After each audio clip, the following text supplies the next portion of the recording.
being driven to the oncoming car. Across the UK, elite helicopter teams are saving lives every day. The rider's been thrown up over the bonnet of the car. Bringing the hospital to the roadside in a race against time. Do you remember what happened, Jason? These are their stories. Jason? 15 minutes, man. Understood, thank you. You just stay still And we're going to get you out. That's it. Big release. Come and give me a kiss if you want. She's been an absolute star and very, very brave. It's all right, sweetheart.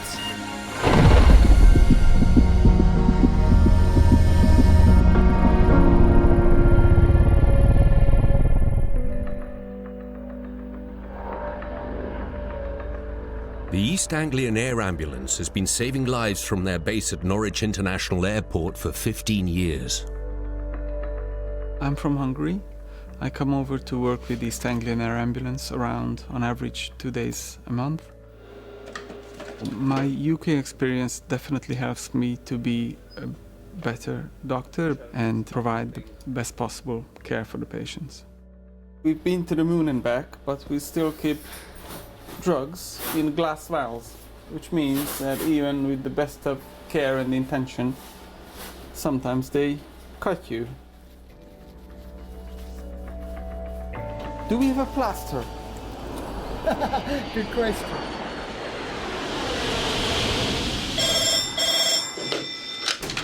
Hello, George. Yeah.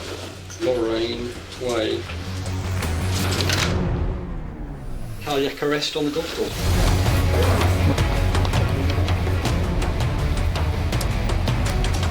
The team have been scrambled to a golf course near Ipswich. Ambulance emergency. Got a gentleman in our car park keeled over in his car, unresponsive. Even in the helicopter, it'll take 20 minutes to reach the patient. Is he awake? No. Is he breathing? Is he breathing? No. When that person's saying they've got a rod and you're required of them. I understand this is out on the golf course somewhere, or is it actually at the clubhouse? The patient is in the car park outside the clubhouse. Aim at the clubhouse and miss. Cardiac arrest means that the heart is stopped, so a patient is essentially dead. The paramedics on scene reported to us that they had ROSC. ROSC means that the patient's heart is beating again, and that gives us hope that we can actually make a difference. Yeah, you can see the range. Golf course on the left, so that must be the clubhouse. Oh yeah, ambulance in the middle of the car park, just by the driving range.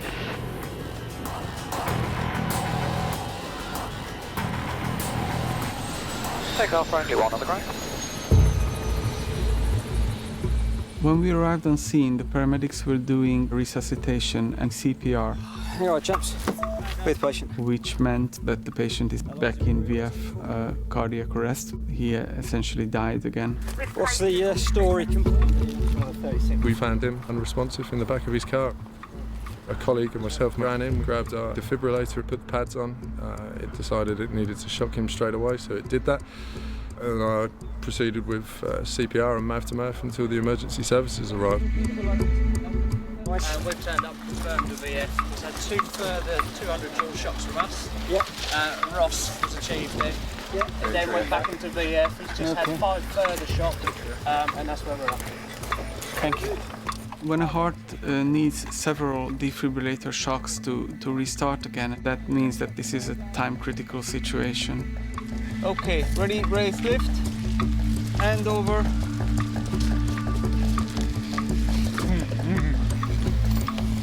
Some patients we don't get to know as people at all. Our job is to focus on their problems and how we can help. Okay, let's give Gary a bit of space so he can attach the thingy. It's quite a challenge to cope with these situations. Good. Excellent. The team carry a cutting-edge piece of kit that gives mechanical chest compressions, and now it's the only thing keeping the patient alive. This is going to be a sick shot. Okay, let's do the rhythm check now. Okay. Yeah, confirm VF. Okay. Charging. Let's go. Everybody, let's go. Hold on. Clear, shocking. Okay. Continuing. During cardiac arrest, there's a danger of the brain being starved of oxygen. Peter makes a decision to intubate, to take control of the patient's breathing. So it's going to be all simultaneous, rhythm check, pad change, and my intubation, okay? Let's go.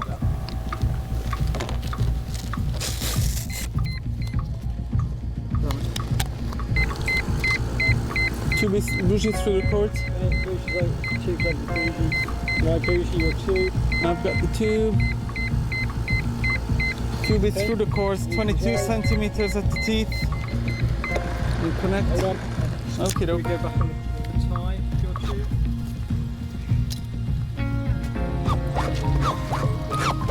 Thank you for the shaping. Let's go for rhythm check.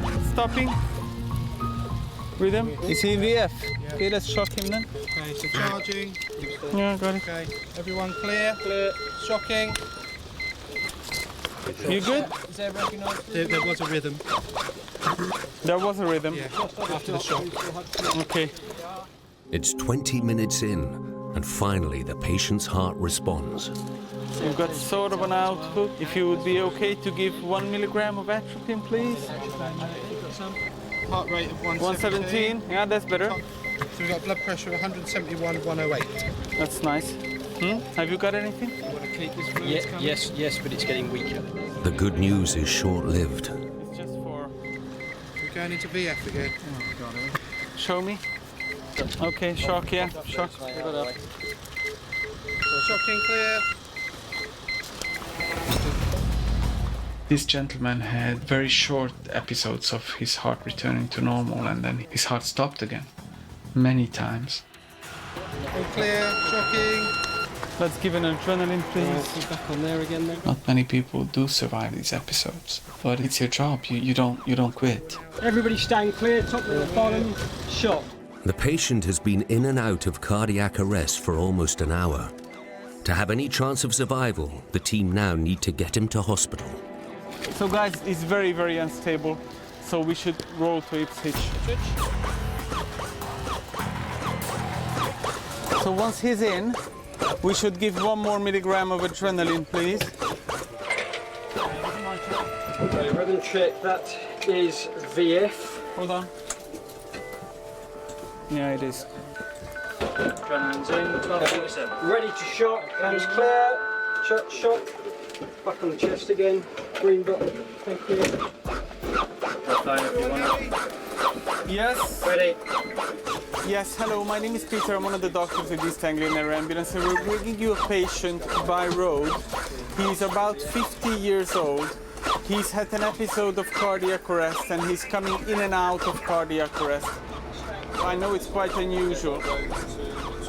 The team continue to fight for their patient every second of the 12-minute journey. He's arrested again. Clear, everybody clear, shocking now. How many shocks are there?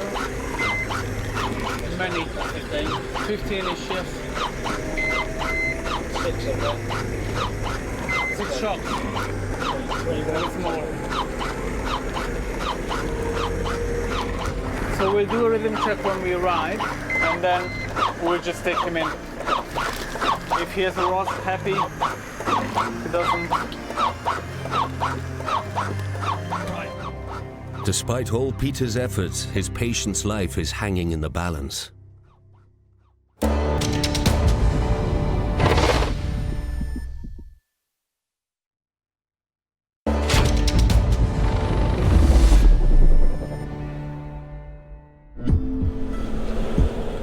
The crew of Helimed 85 are delivering their cardiac patient into Ipswich Hospital.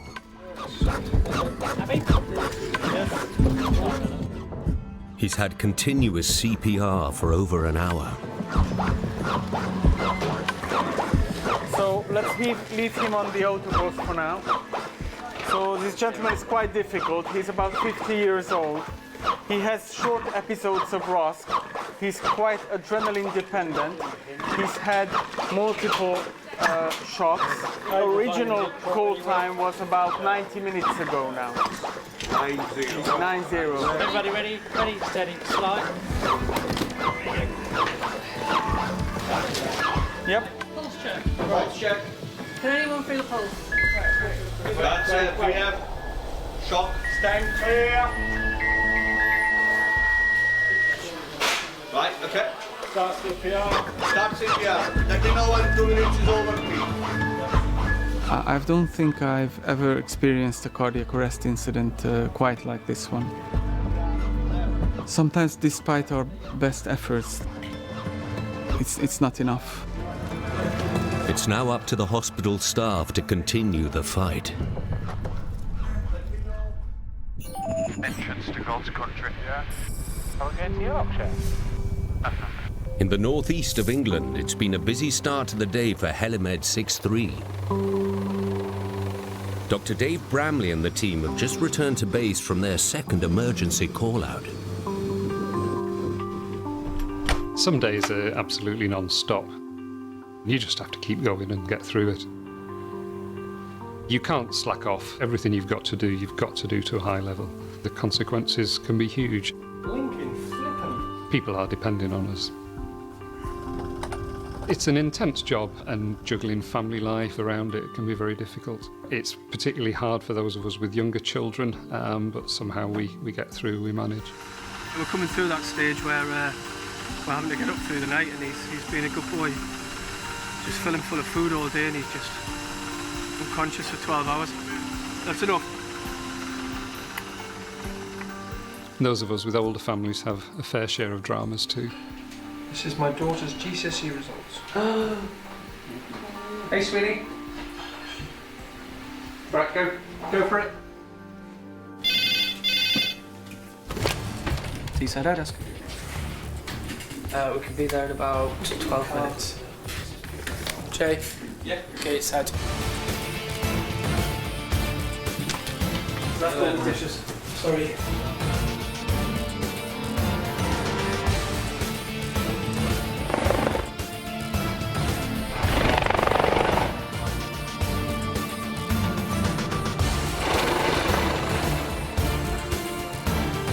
Oh, good to go, Dave.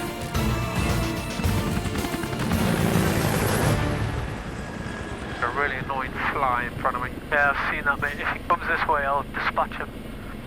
Dispatch him with extreme prejudice. What is this? Come off a bike and his foot's hanging on by his skin. Do we know how old this kid is? 23. Hey, put your foot down, mate. Foot is down. Amputation or partial amputation of any limb. Such a life-changing injury. Speed's of the essence. Our main aim is to save that limb. The faster we can get to the patient, the more chance we've got. About 5 minutes out, Dave. Roger. That's all, Dave. I've got an ambulance now, 10 o'clock low, on that dirt track thing. Yeah, that's it. That's going to kick up a load of fog. We'll just go in there and blow the shit all over the place. Yeah. Happy days. Looks like motocross bikes. Yeah. It's probably a pretty shitty wound. Yeah, stop waving. You need to run away, boy. It's stop waving. Out. That way. Oh, bit of fog there. I'm just going to hold it here. Yeah, there's I'm going to blow that away. Load all the way, mate. I'll drop down a bit. Increase that a bit. You're looking better on the left now, Jay. Everything's fairly settled. And we're down.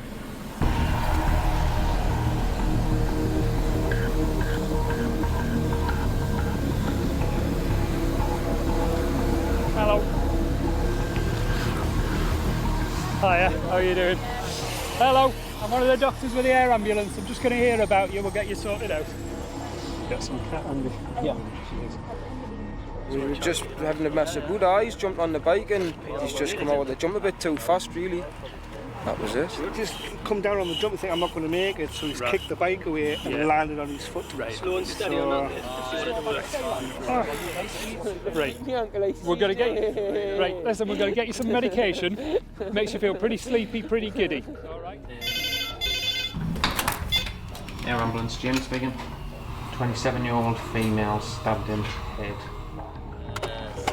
Breathe slowly on that. What's your first name? Kane. Right, Kane, just breathe slowly on it, mate. Stabbed in the head by a partner. It says there, bleeding, spurting from the head. Yeah. Well, we'll get. I'm going to speak to Andy first.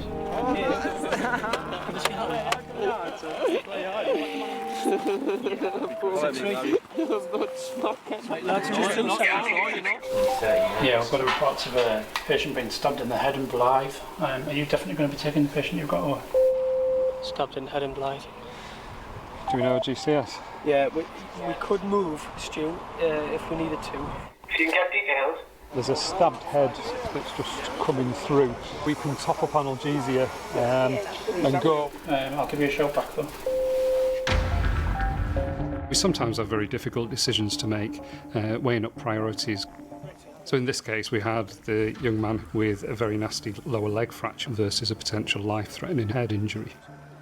We're going to concentrate on Kane, who's in front of us, whilst waiting further information regarding the other job. Right, I'm going to get you something now, okay? Dave gives Kane some serious pain relief in the form of ketamine. Where's the doctor? Who's the doctor? Where are you? Where are you? Who's the doctor? I am. I'm on losing my leg. Nah, you're not. Nah. Just put your arm through there. We're going to gently roll you over, all right? Just about. So rolling upwards this way onto his leg. Okay, we've not touched you yet. That's it. Roll that through there.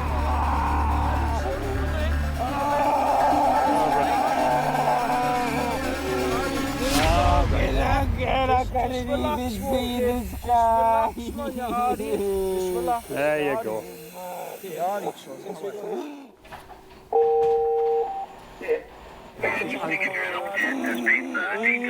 It doesn't sound like it's a job for us, so just remain on scene and deal with that patient. What was that? We're not required. It doesn't sound like we're fine. It was a relief to find that we weren't needed at the other incident, so we could concentrate on Kane. To have a chance at saving Kane's foot, we've got to get the foot pulled and realigned and get the blood supply back to it as quickly as possible. I'll just keep him nice and quiet there for now. If we go with straight traction down, the heel should be nice and strong there. There we go. That's it. We'll get that sock through now. Right, so we've not got a pulse there. We've got a white foot. If we can just rinse that down. Can he? For now, we just need to try and close it and get that pulse back. Needs a bit of a top up. Guys, just pull backwards gently. Yeah, I think we're going to have Yeah, sharp coming in. Let's try that. We need a lot of traction on the heel now and that'll go. Right, let's see what that skin cover's like. It's better than it was. Yeah. Let me just... Yeah, I think that's just tissue loss there. We're not going to get much better than that. Okay, we've got pink toes now. Any gloves? We've got pulse back. Yeah, it's good pulse now. Don't know why I'm holding my hand. We've got that sort of friendship yet. Got a pulse back in the foot, so luckily it looks like the blood vessels haven't been severed. They were probably just very badly stretched or kinked over the bone. So the chance of him keeping the foot is now much greater. S0163, Jamie, just an update for you. Foot has been fairly significantly off-ended. We have reduced it now. We'll be escorting him by road to the RVI. That's ideal. I'll pre-alert them now. Over. This is a very serious, very nasty injury. It's got a high risk of infection. The team have done what they can on scene, but Kane still needs urgent hospital care. Thanks for all your help. Thank you very much. Thank you. Cheers. Right here.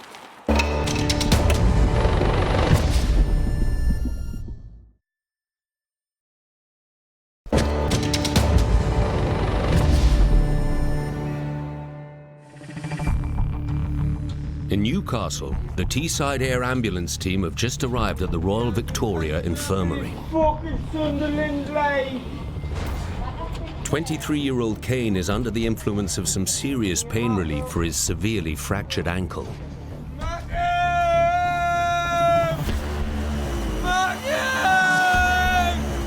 This is Kane, he's currently stable. He was on a cross-country motocross bike. He's gone over a jump, realised he was losing it, so pushed himself away from the bike, landed essentially on his ankle. His foot was doubled back. They're bone round. It'll need a good washout. It was a really gritty asphalt sort of path. Thank you. Where's my bird? Well, stop banging your head down, that's going to hurt. All right, mate, how you doing? I'm Nigel, I'm one of the doctors. The injury Kane had received is, is about as bad as it gets. There's no guarantee that he'll be able to walk properly again. As the team prepare for their next job, Kane faces his first round of surgery to save his foot. The shipyard, fallen from 3rd floor to 2nd floor. Go ahead. Okay. It's an abandoned building, 15-year-old male. Broken leg and the feet. That's what received, Stu, we're en route. We've just been deployed to another incident. Sounds like a young male, so we'll get going. Thank you. A busy afternoon on the hospital helipad means Helimed 63 has had to relocate to a nearby park. You do have to have stamina to do the job.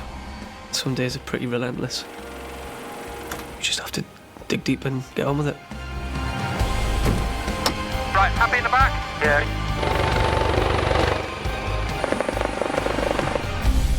It's not just the Teeside team that have busy days. Quite a headwind up here, we 30 knots. At their other base in Penrith, the crew of the Great North Air Ambulance's second aircraft, Helimed 58, have just returned from a job.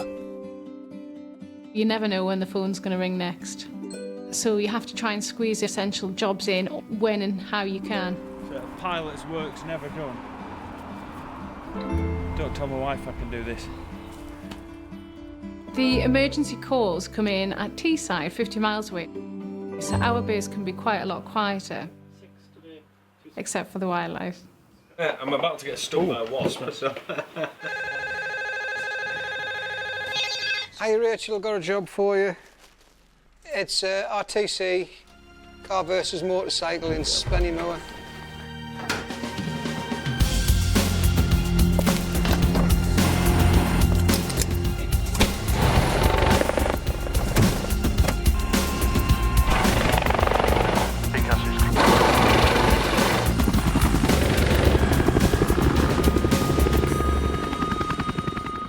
ETA to incident, 1800 hours over.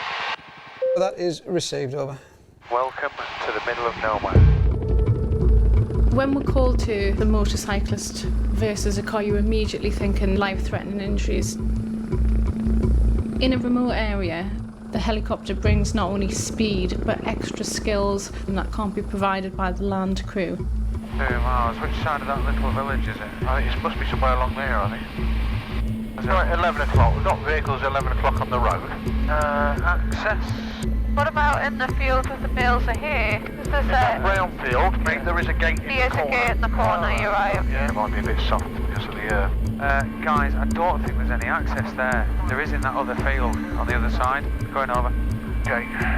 Just try not to blow this door too much, mate, otherwise the fire brigade will mental. Want us to check the ground? Yeah, if you could do it. Right, door's opening now. Yeah, okay.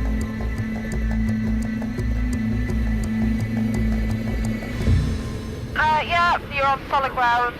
Okay, that's fully down now, Rach. Exit to the 9 o'clock.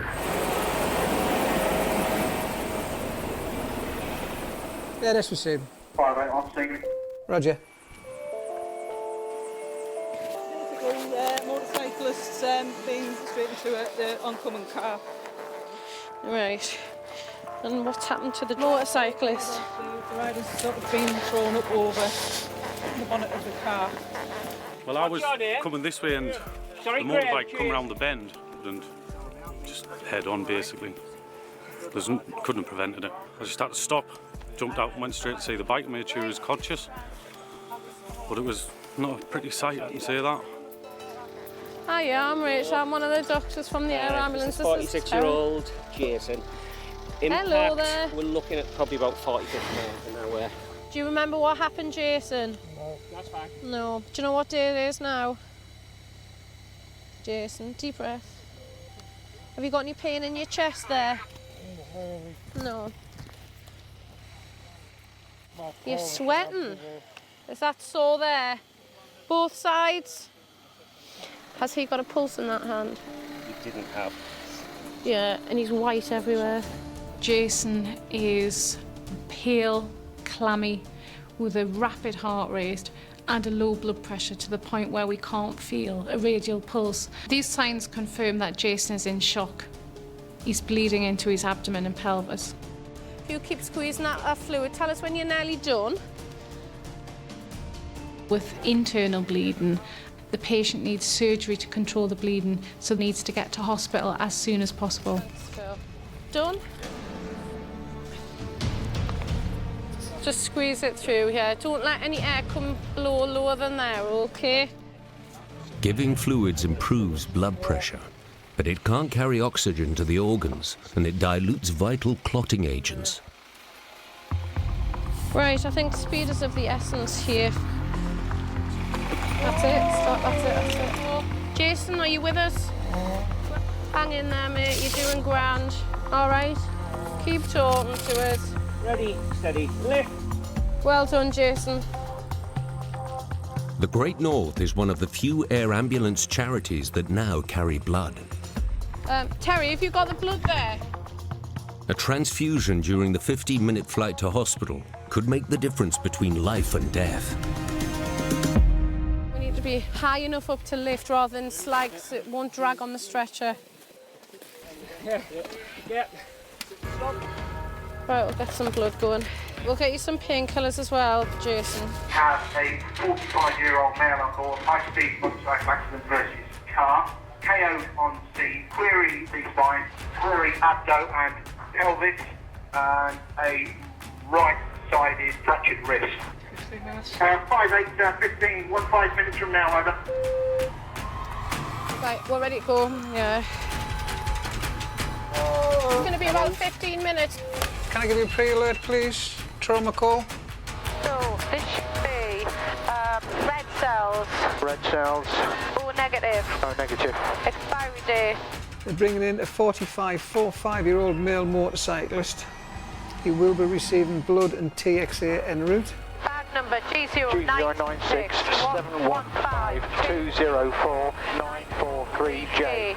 And can you activate the major hemorrhage protocol, please? It's green, red, good to go.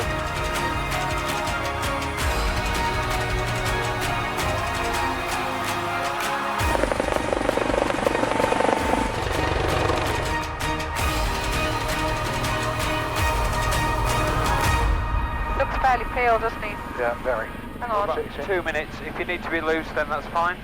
Need to be loose, mate. Right, let's check the other unit. So this should be O negative. O negative. G096 715 204 971B. Right, is that one done? Yeah. Ready? Yeah. But I was always desperate to be a doctor from when I was tiny. It is a tough job, but it's a really interesting job and it's a satisfying job. In the heat of the moment, you just go into autopilot. You often don't have a chance to think, actually, this is somebody's child, somebody's husband. All right, Jason.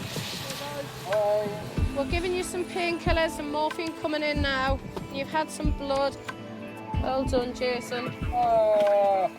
We can see tragedy on a daily basis. Just going to cover you over slightly. And it does make you realise you can't take anything for granted.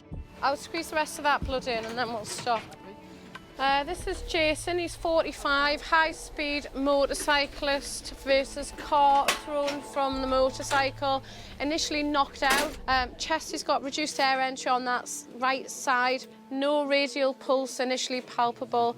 He's got generalised abdominal pain, he's got pelvic pain, he's had 2 litres of fluid, some tranexamic acid and 2 units of blood. He looks a bit better now, he's had a bit of blood. We did everything we could. The rest of Jason's care is out of our hands. With a few hours left on shift, Rachel and the crew leave Jason with a hospital team for assessment before he heads for surgery. We'll be ready to go to scan in about 5 to 10.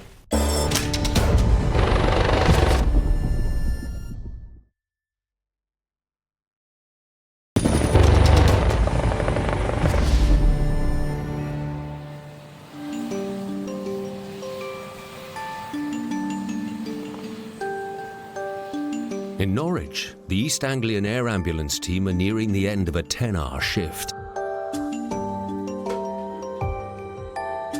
Today's my wife's birthday, which is nice.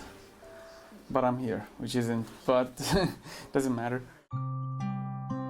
When I'm over in the UK, I do miss my wife very much, but I love what I'm doing and it's very important and I wouldn't change a thing. We have a washing machine and a drying machine on base, which is quite helpful because we have a lot of kit which sometimes gets contaminated. Sometimes it's blood, sometimes it's vomit, all sorts of bodily fluids. We're getting near to the end of shift, so we're just tidying up around the base, ready for the next crew tomorrow morning to come in. Going out to get the aircraft in shortly, and then we'll declare offline at 7 o'clock.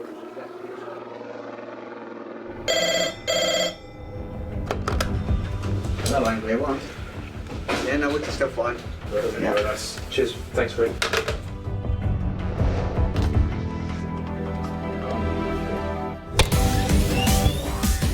3-car RTC plus a cyclist. No resources on scene yet.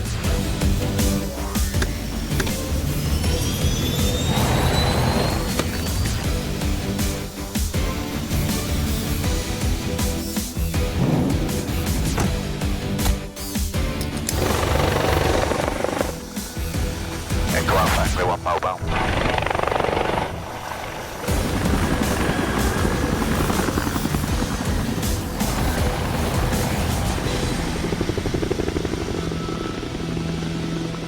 The accident is on a country road, right on the outer reaches of Helimed 85's patch, a 20-minute flight from base.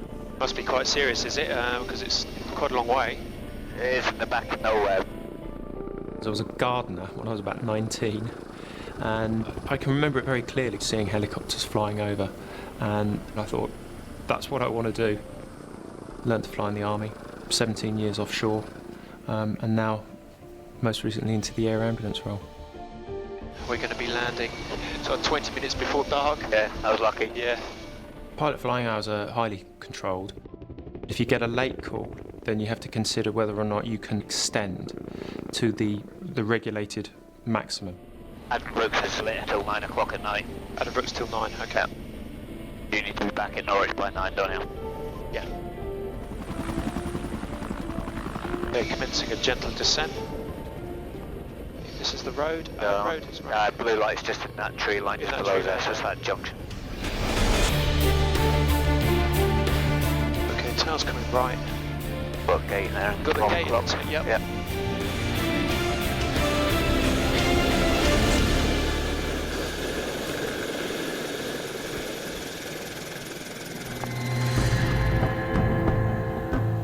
As information from the 999 calls are often limited and confusing, it's a job of the emergency services to assess the scene and the needs of everybody involved.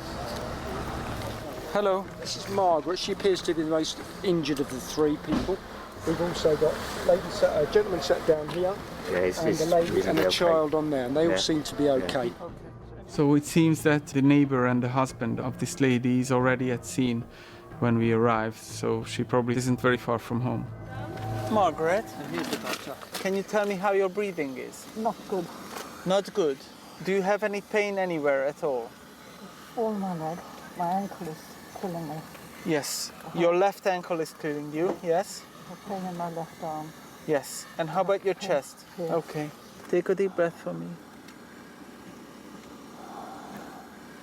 If I squeeze here, is it painful? Up here? In the back as well? Yeah. Thank you very much. If you can hold on to that for that'd be great. Yeah, I've got it. Just take nice and slow deep breaths, okay? Just nice and slow. Okay. Can you give me this left arm? Your left ankle is most likely broken. That's what's causing the pain, okay? Is my arm broken at all? No, I don't think it is. One of the most important jobs that we have on scene is to relieve pain. Margaret, I have to stick a little cannula in your arm, okay? But it's going to hurt. Please do not pull your arm, all right? And pain relief sometimes reduces anxiety as well, and that can help with breathing problems, especially for chest injury patients. Pain should wear off in a minute. Ben, we should really get her out soon, okay? Margaret, I'm going to lift your leg. Yes, get one ready. Okay. Okay, Splint can come on. Thank you. Margaret, hold my hand, please. Hold my hand. Good. Okay, if we cause you any pain, tell us to stop and we will, all right? Okay, ready, set, slide. Okay. Margaret, could you open your eyes for me, please? We're going to put a plastic collar on your neck just to be very safe. And we're going to take you to Cambridge, Addenbrooke's Hospital. Okay? Well done, Mrs. Armstrong. Just need to try and get her immobilised now. Grab some sleep tape. There you go, they're just wrapping you up now. Tell the little boys and girls must not to worry. Yeah, I know you are. You're a toughie, I can see that. I don't want them upset. No, you already know, I promise. She was playing squash this morning. In Margaret's age, these type of injuries could seriously limit the quality of life that she has. Because she's a very active lady, I sincerely hope that will not be the case. When can I have a cup of tea? When can we have Not at the moment, but soon, we promise, okay? Soon. Is Prince William driving in the helicopter? He's not today, I'm sorry to tell you. But don't tell anyone I told you this, okay? Because I'm not supposed. I'm always really sorry to disappoint everybody that it's not him. The team have been on scene for half an hour, and Peter's keen to get Margaret to hospital. Okay, guys, can we move her, please? Brakes. Slowly does it. Okay, this way. 1, 2, 3, lift. Perfect. Yes, hello, we're bringing in a patient who is 78 years old, and she's got leg and chest injuries, and will be arriving in about 20 minutes.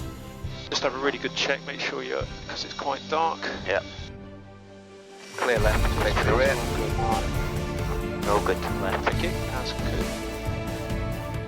Flying at night, obviously you can't really see where you're going. You've got to rely more on your instruments.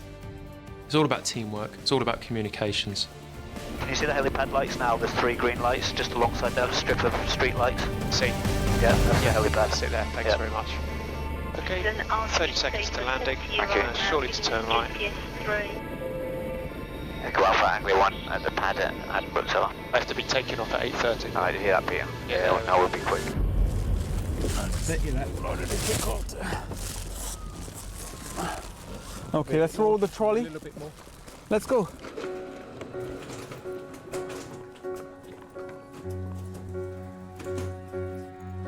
So this lady is Margaret. She was involved in a multi-car RTC.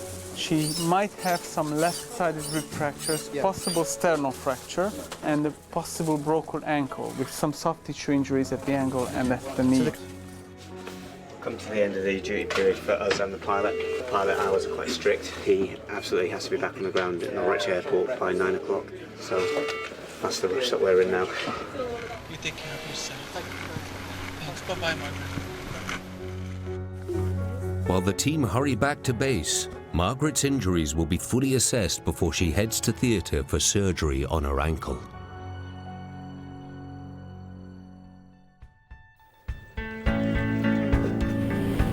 Hi fellas, well done for making it back. Welcome aboard this flight to Norwich International Airport. Flight E05, Alpha lifting from Cambridge. I am. Am I losing my legs?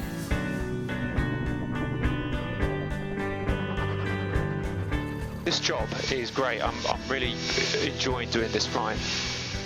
It's interesting, it's rewarding, you don't know where you're going. It's a sort of problem solving.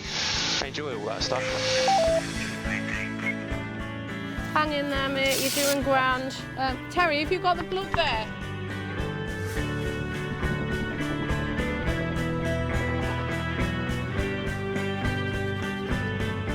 I suffered multiple fractures in my pelvis, 17 fractures in my forearm and right hand.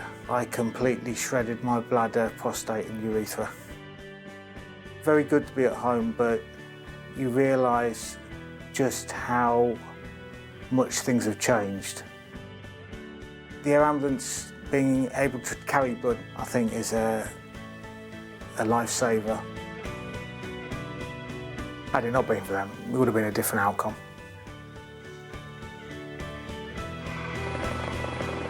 I love my job in pre-hospital care. We're constantly pushing the boundaries and always developing the service for the benefit of the patients. Long day, isn't it? It is really a long day. What are you doing tomorrow? We're back here at 7 o'clock tomorrow morning to do it all again. When can I have a cup of tea? When can we have Not at the moment, but soon, we promise.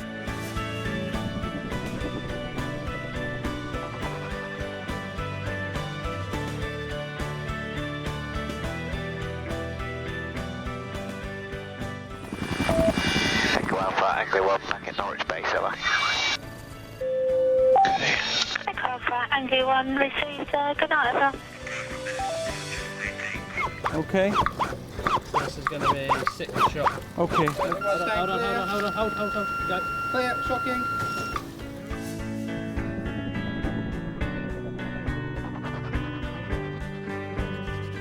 I checked my phone and there was a message on there saying, "I think I'm dying, I love you."